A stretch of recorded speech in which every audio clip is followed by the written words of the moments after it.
Au moment de son atterrissage à 8h30 à l'aéroport international Félix Houphouët-Boigny d'Abidjan, les conditions météorologiques étaient extrêmement mauvaises selon les témoins. Il y avait de l'orage et une visibilité très réduite.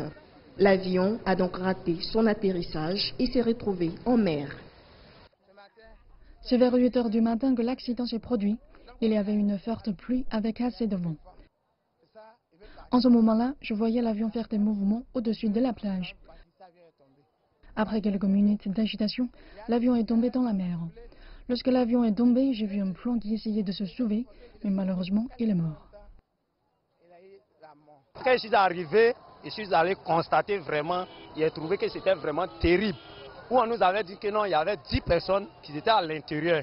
Et il y a eu 4 morts et 6 qui étaient en vie.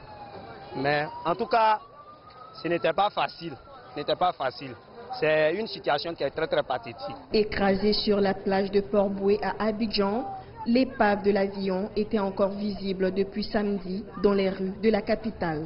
Certains témoins oculaires continuent de s'interroger sur l'incident. Ça ne s'est jamais passé ici, ça s'est jamais passé. C'est une première fois et vraiment, ça nous inquiète beaucoup.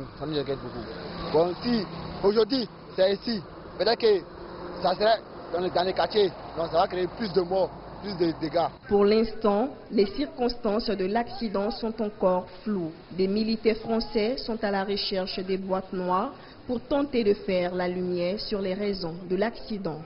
Christina Niaouré, CGTN français.